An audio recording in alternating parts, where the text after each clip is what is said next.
Liverpool could be set for a busy January transfer window. Big questions are going to be asked. Is Trent Alexander-Arnold going to sign a new deal? Who comes in to replace Mohammed Salah if he leaves? There's links to Marcus Thuram, Omar Marmoush, I think is how it's pronounced, the Egyptian player at Frankfurt. And can Liverpool go on to win the Premier League if they have a strong January transfer window? We've got so much to get through. Make sure you go down, drop a like on the video if you are new around here. It really does help the channel out. And make sure you have subscribed to the channel. We're under 50 subscribers away from 31,000. Now, I want to start by the Liverpool front line. Who's going to be here long-term under Arne Slot? Where do Liverpool need to strengthen in their attack? And looking at Liverpool's upcoming games, because the next 3 weeks is going to be very, very busy for Liverpool Football Club. Now, this was the front three and the midfield that played against Aston Villa in a 2-0 win at Anfield. Now, we know Liverpool like to heavily rotate that left-hand side and that number 9, as well as the 10. But the one who always keeps his spot is Mohammed Salah, who at the moment is the best player in the world for me. 20 GA already this season is monstrous. Now, I want to look at that left wing in the number 9 position. Now, Diaz has been really, really good this season. One of their most informed players. Curtis Jones has come in and done a job. And the two behind him in Gravenberch and McAllister have been the best midfield pivot in Europe.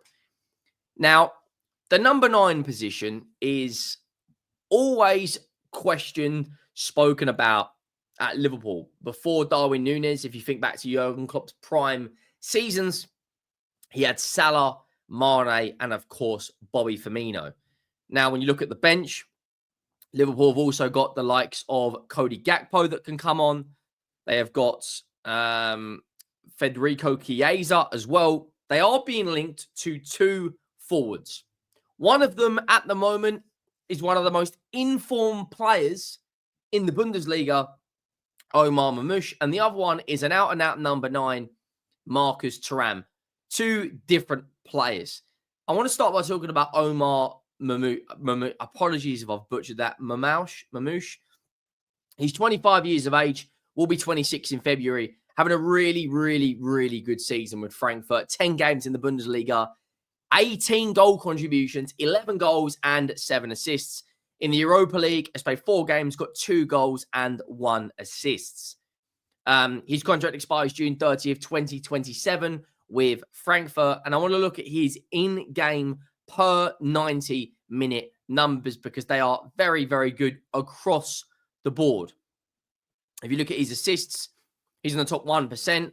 Total shots is good. Non-penalty goals is good. Shot creating actions. Progressive carry. Successful take-ons. Touching the penalty area. Progressive passes received. If you look at the players he's compared to on the right-hand side, the likes of Vinicius Jr., Son Heung-min, Rodrigo, another Liverpool player in there, Darwin Núñez, Angel Correa, some top quality players. Even his defensive stats are not the worst considering he is a forward. Blocks are good, tackles are good, interceptions, wins the ball high up the pitch for Frankfurt. Now, when you look at where Frankfurt are this season, they are having a very, very good season. Of course, it is Bayern Munich who are top of the league, but they are in third, just behind Leipzig by 1 point. Now, Omar has been the best player this season for Frankfurt. In terms of his stats, he's one of the highest goal scorers. He's one of the most creative players. They have scored 26 goals in 10 games. Only Bayern Munich have scored more. They've got plus 10 goal difference. Bayern Munich have got 26 goal difference, which is nuts. They're in relatively good form. They've won 2 games on the bounce. When you look at his numbers in terms of who is the highest scorer in the league, he is joint highest with Harry Kane on 11 goals. Serge Guirassy, who thought people would go and absolutely blitz this season for Dortmund, hasn't been as good. Boniface at Leverkusen hasn't been as good. When you look at the assist stats as well, he is top above Harry Kane by 2. He has been the best player in the Bundesliga. He is rumored to be available for around 45 million euros. When you look at his stats throughout his career, because people might be saying, is it a one-season wonder? He's predominantly played in the Bundesliga. Frankfurt is where he's kind of made his name. He was at Wolfsburg, but didn't have the most prolific return there. He did play 48 games, only 6 goals and only 1 assist. But you look at his Frankfurt record, it is very, very, very good. If you look at overall, in terms of his return, Stuttgart, I mean, 8 in 21 is not bad. FC St. Pauli, 10 in 21 is not bad. But his Frankfurt record is absolutely insane. What's that? 47 GA in 57 games.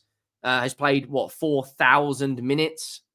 There has been a really, really good addition to their team. I think he is not the Mohammed Salah replacement. I think he could be brought in if one of Darwin Núñez or Gakpo, or I don't think Diaz will go, maybe Jota with his injuries. But Liverpool have got, it looks like a plan this January they've got to fix a number of situations. They've got the Van Dijk, Trent and Salah contract situations. You've also got Kelleher, who's been heavily linked to a move to Chelsea. Fabrizio Romano has come out and played that down. So where are Liverpool at in this moment in time? Well, Michael Edwards, and Hughes from Bournemouth, both in the Liverpool hierarchy now. Really, really good when it comes to building squads. Michael Edwards was very, very important when it comes to signing Son and Alderweireld and Wanyama and Dembele at Spurs. You know, now that Klopp's gone, he's gone back to Liverpool. He will already have his ideas of what he wants to implement in January, and he will already know which sort of player he wants to sign. Now, another one that's come up is Marcus Thuram. Now, Marcus Thuram, for me, is an interesting one because he wouldn't be coming in to sit on the bench. He would be coming in to be the out-and-out number 9. Now, Marcus Thuram is 27 years of age. He, of course, plays for Inter Milan. 12 games this season, 12 goal contributions, 7 goals and 5 assists. Contract expires June 30th, 2028. He's only been there just over a year. He signed in July 1st, 2023. His record for France isn't the best, 2 goals in 29 games. His record at Inter Milan, though, is good. However, he's got 1 goal in 3 games in the Champions League and 12 GA in 12 this season. Of course, won the Serie A last season with Inter Milan with Inzaghi. His stats overall for Inter Milan are, very, very good. He, of course, was in the Bundesliga before. He's got 23 goals and 19 assists in 61 games for Inter Milan. Was, of course, in the Bundesliga with Borussia Mönchengladbach, where he got 44 goals and 29 assists in 134 games, which is roughly 1 goal contribution every 2 games. Inter Milan has roughly got 1 goal contribution, something like every 0.65. Record overall, 86 goals and 54 assists in 311 games. His record for Inter Milan is very, very good.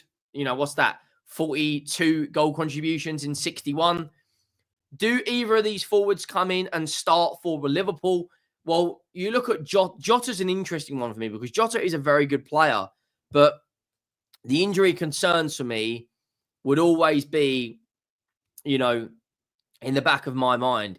He's got 1 goal in 2 games this season in the League Cup for Liverpool and has got 4 GA in 7 games in the league. His contract, however, does expire June 30th, 2027. So come this January, we're only about 2.5 years away. His record in a Liverpool shirt and a Wolves shirt is good. 80 GA in 155 games to Liverpool and got 60 GA in 131. So he's roughly at the same sort of return rate as a Thuram and as a Omar Marmoush from Frankfurt. But what is going to be the plan when Mohammed Salah leaves? They've also been linked to players like Nico Williams. There was a report out there linking them to Bukayo Saka, but I think that is absolute BS. And I think Arsenal at this moment in time would have to be severely off their heads if they were to go and sell Bukayo Saka right now. Liverpool, of course, would be, a good move for him. But who's going to be the replacement for Mohammed Salah? What do they do with the Trent situation? I think Salah will stay for another year. I think he will sign a 1-year contract extension, similarly to what Pep Guardiola has.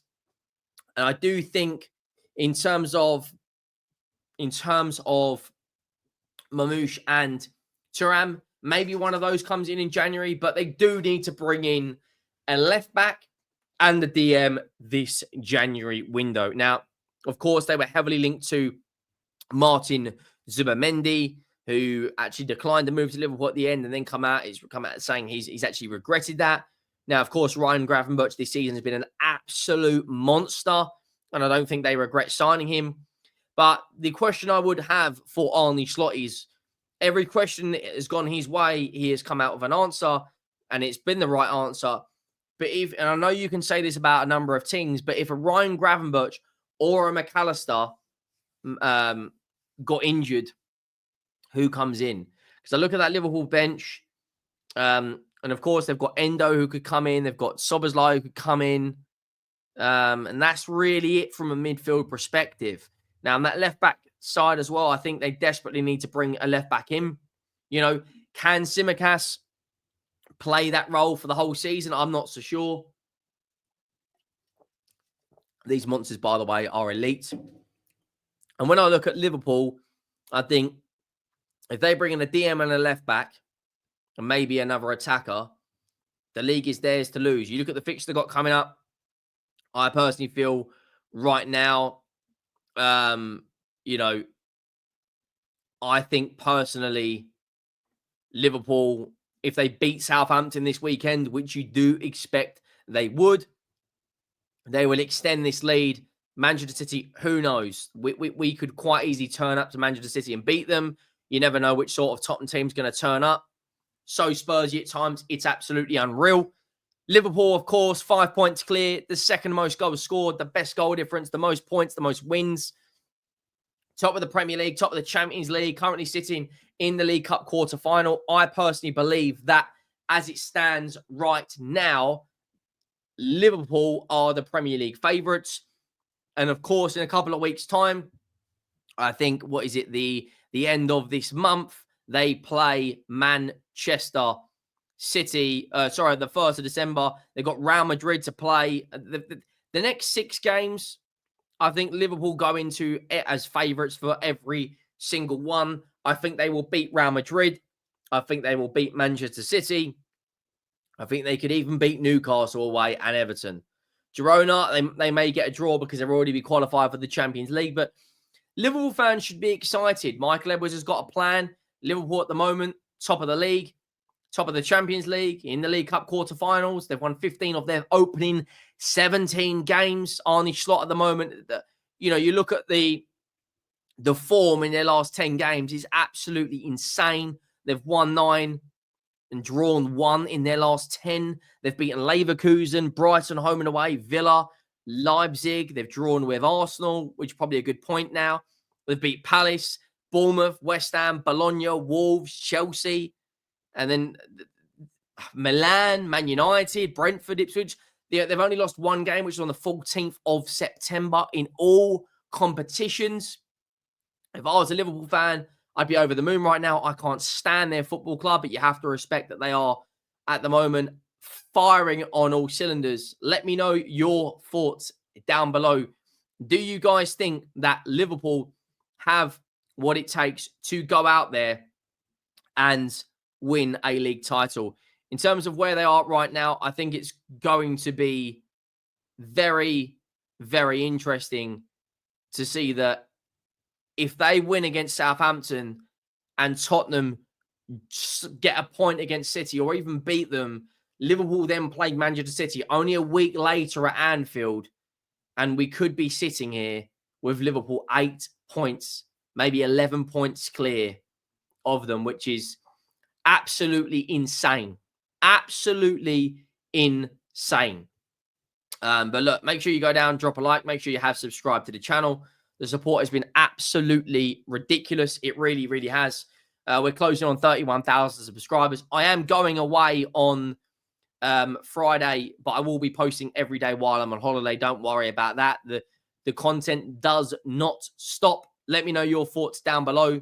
Make sure you have subscribed to the channel. And of course, Pep Guardiola, I forgot to mention, has signed a 1-year contract extension with Manchester City, and that will be extended for 1 more year, providing he's happy to.